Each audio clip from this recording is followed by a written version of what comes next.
Welcome back to Philosophy and Ethics in Games, the series where I break down the stories in some of our favorite games and ask the tough questions to figure out what is right and what is wrong.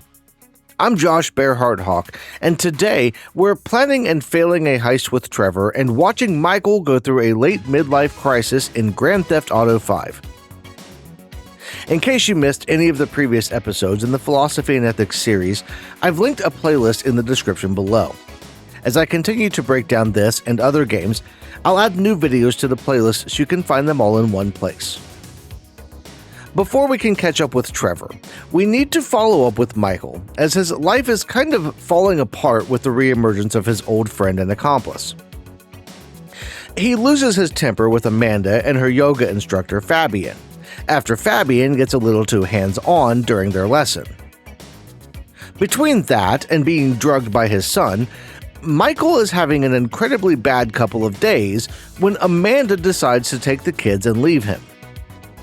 At the rate things are going, he might find himself actually buried 6 feet under this time when all is said and done.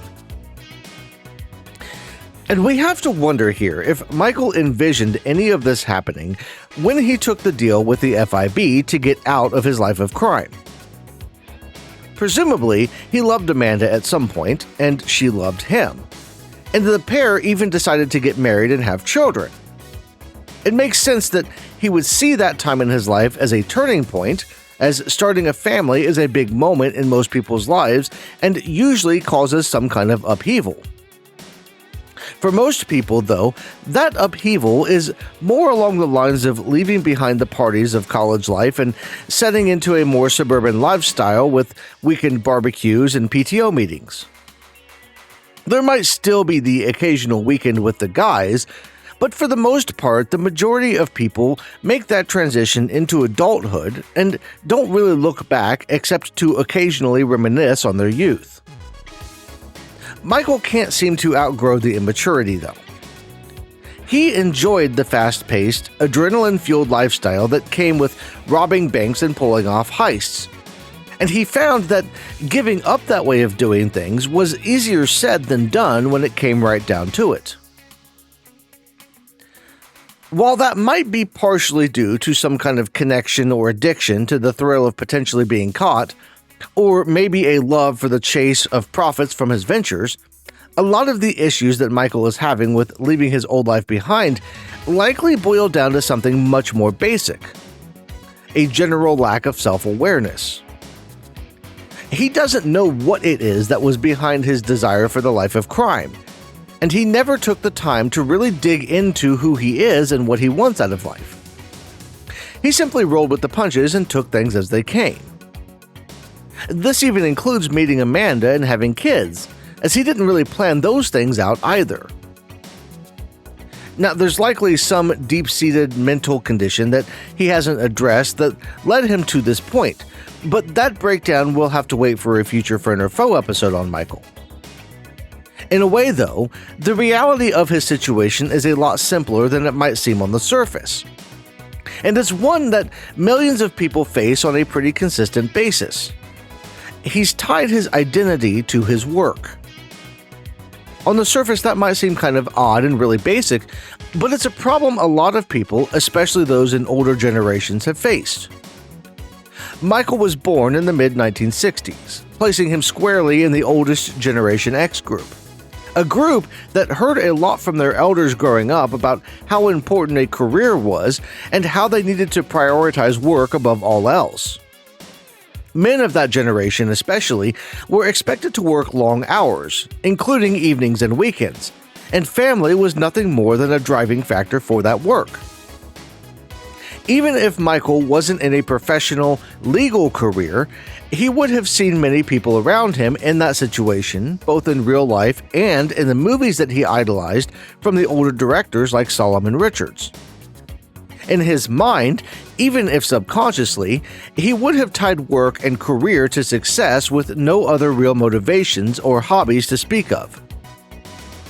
We even see a glimpse of this when he's talking to Devin Weston the first time, as he tells the mogul that he's not really interested in anything outside of sitting around and watching old movies.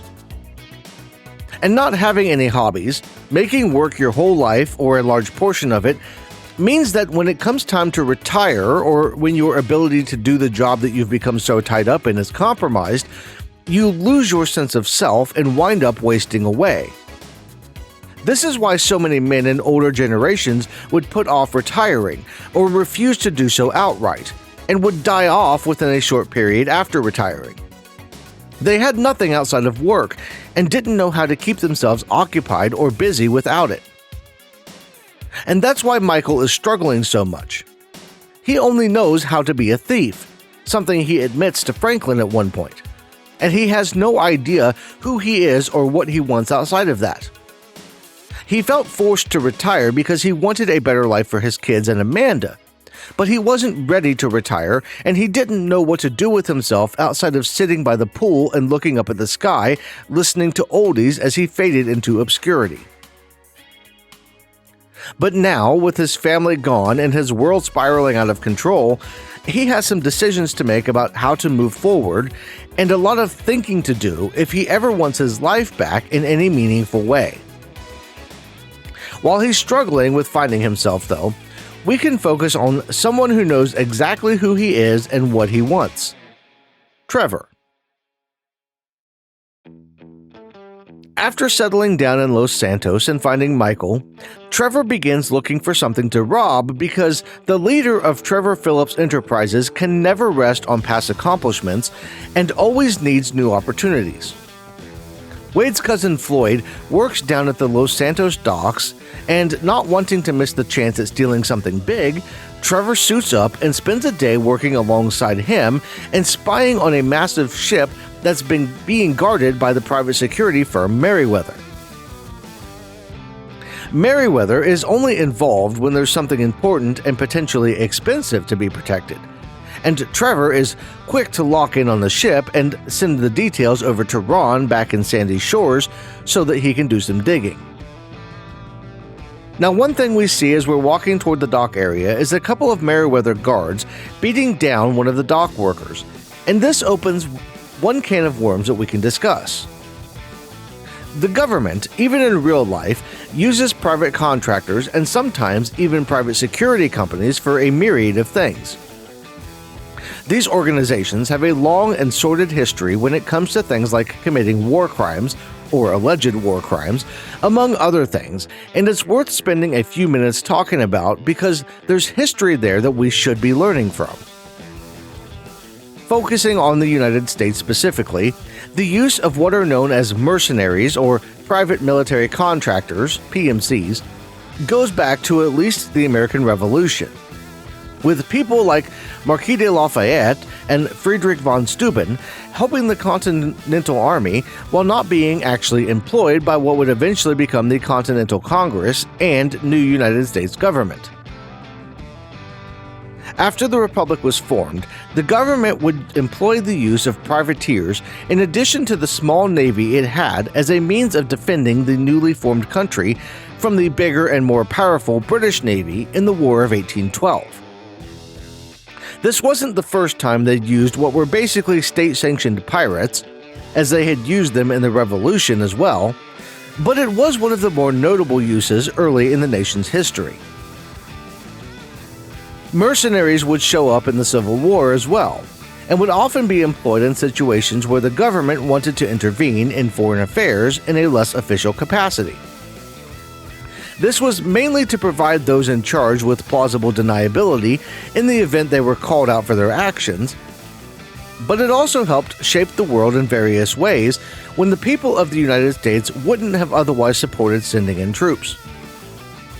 While many of the early mercenaries were individuals, companies would eventually spring up in what were essentially armies for hire, and they would be employed in various ways throughout the Cold War and into the new millennium, where the most famous example of a PMC being used would come in the form of the United States government's use of a company known as Blackwater. We won't go into the scandals and accusations surrounding that PMC, but there were enough issues that they wound up eventually having to rebrand and change their name. If I had to guess, I'd say that Merryweather in the game is likely loosely based on Blackwater, as they seem to be just as corrupt as their real-life counterpart. Setting Merryweather aside, we'll focus on the gameplay for a second, as this might have been one of the most fun missions for me personally. Most missions in the game revolve around stealing things or some other heist setup, whereas this one is more or less a typical day on the job. I like these kind of break from the norm missions in games, as they provide some much needed grounding and, especially in GTA, they show the difference between the kind of life the protagonists live and the life of the average citizen. Speaking of the average citizen, we can look specifically at Wade's cousin Floyd. He's seen as a fairly normal guy with normal problems who just happens to work down at the docks, making the contrast with Trevor, who is about as far from normal as you can get, even more pronounced. It's also really interesting to dig into how comfortable Trevor feels doing things like moving cargo containers around the yard and driving a big rig between docks.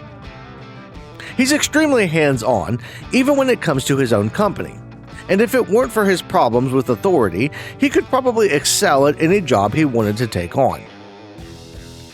We see him jump behind the wheel of a reach stacker and move containers around before climbing into a crane and operating it with no issue, and then driving a truck with a trailer around like he's been doing it for years.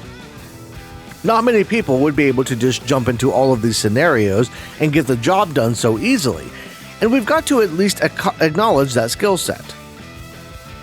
That being said, all of this dock work was really a cover for the heist that Trevor wants to pull off, so we should probably focus on that a bit as well. As far as heists go, Trevor's plan to steal something off the ship that Merryweather is guarding is rather simple. He doesn't know what they're stealing, and he just wants to get in and out with as little fuss as possible. There are a couple of routes to take for this particular mission, but the simplest of the two seems to focus on the container ship itself, and I wound up going with that one for ease. The only thing we really need is Michael, Franklin, and a submarine, and while two of those three are fairly easy to locate, the sub is a little more difficult. It turns out there is one just kind of hanging around on one of the ships down at the docks, and after liberating it, we're pretty much ready to go. To lay it all out, Michael is supposed to plant some charges on the boat while Franklin provides cover fire against any guards that come up. Once the charges are in place, they're going to blow them and sink the ship into the harbor, where Trevor will come along with the submarine to steal whatever valuable piece of cargo happens to be hiding in the wreckage. To be honest, it's kind of a crazy plan, but it's also really in line with Trevor's personality. It's simple and chaotic, while having just enough flair to catch your attention and make you say, "What just happened?" It's also totally unrealistic and doomed to fail from the start for a myriad of reasons, not the least of which being the fact that he has no idea what he's even stealing. Under normal circumstances, it's usually good to have some idea of what you're targeting when it comes to planning heists. For one thing, you need to know how you're going to handle whatever it is. Do you need specialized tools or equipment of some kind, or some kind of specialized container? Especially in this case. For all Trevor knows, the thing could be some kind of radioactive weapon that can't be jostled too much or needs to be kept in a specialized container to prevent leakage. It's also helpful to know what it is because you're going to need to find a buyer for it if you ever plan on actually profiting from the theft. Stealing something that you can't then sell for cash doesn't really work out very well usually. And that kind of highlights what actually might be one of Trevor's biggest weaknesses, and one that I think he is keenly aware of. He doesn't really plan things out, preferring to wing it and just kind of see how it goes in regards to any task that he has.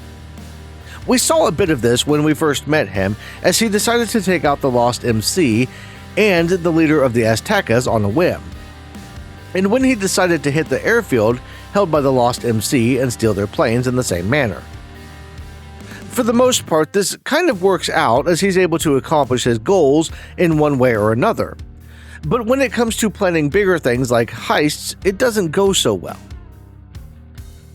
That's where his buddy Ron comes in, and that's why he's so comfortable leaving Ron in charge and just kind of letting him run Trevor Phillips' enterprises while he's away. Trevor is aware of the fact that he's not a good planner, and he knows that he needs planning to make TPI successful, so he keeps Ron around to handle that aspect. But Ron isn't great when it comes to planning either, as even he wasn't able to figure out what Trevor was trying to steal. Someone else was able to, though, and as the crew is loading the odd-looking device on the back of a truck, Lester crashes the party to inform them that they've just stolen something that is going to put them on every list the government has, and then some.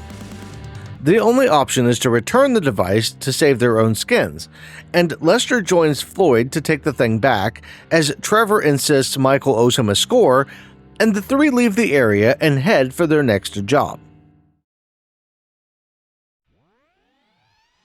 Having lost his family and feeling like he needs something to go right in his life for once, Michael joins Trevor and Franklin to begin what will wind up being a series of car thefts for Devin Weston.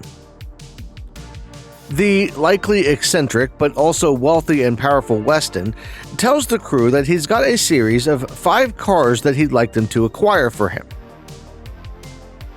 In Franklin's mind, he's come full circle, as this whole thing started with him stealing a car from Michael, and just like that job, he won't be getting paid for this one either.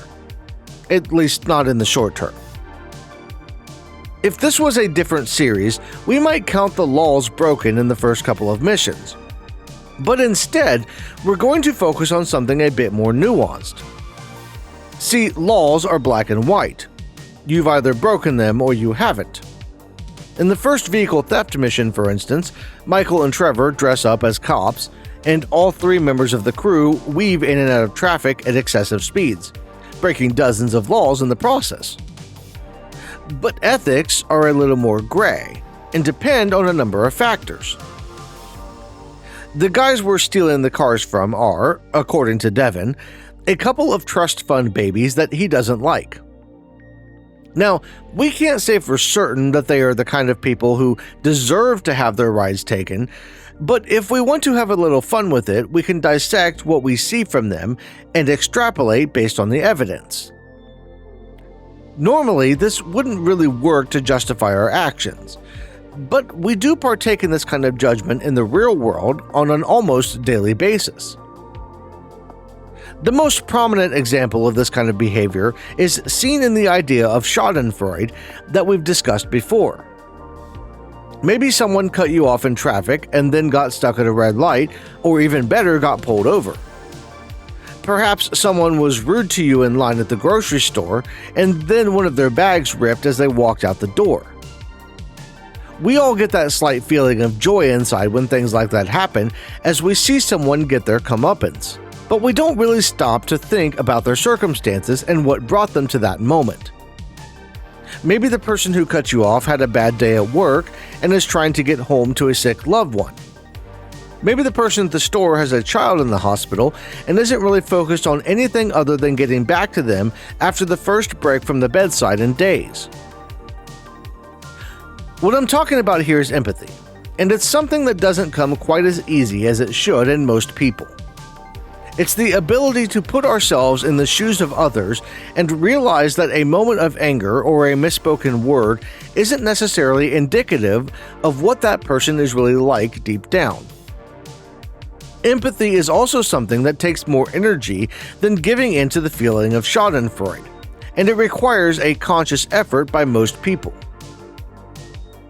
Besides empathy and schadenfreude, there is also the idea of stereotyping individuals and judging them based on the stereotype that we've assigned. Take the trust fund kids in this mission. If we were to just assume who they are based on the common perception of trust fund kids, we might see them as spoiled brats who don't deserve anything they have, as it was just handed to them on a silver platter by their rich parents. And walking into that situation where you're meeting someone for the first time with that kind of stereotype, especially paired with the idea planted in our minds by Devin Weston about them, could wind up being a very bad thing. It could cause us to act in ways that we might not otherwise act and do things that we might not otherwise do. For instance, let's use a hypothetical example from the real world where you might have been raised to assume a specific group of people is bad. You've been told your whole life that they are out to get you or other people, and that they can't be trusted for one reason or another. Then you meet someone from that group, or who appears to be from that group, for the first time, and you decide to treat them poorly because of your preconceived notions. Now, the fact that the stereotype exists means that it is probably well known, meaning that you are likely not the first person who's treated them that way, and their prior experience taints the interaction further because they don't expect to be treated properly in the first place, and now you're just reinforcing what they've already expected to happen, compounding the animosity and building it more for the future.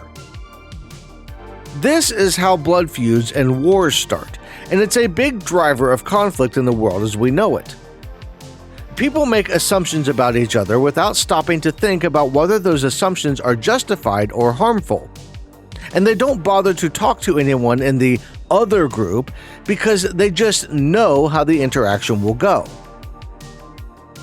And it's been exacerbated over time with various new technologies, and especially with the advent of the internet.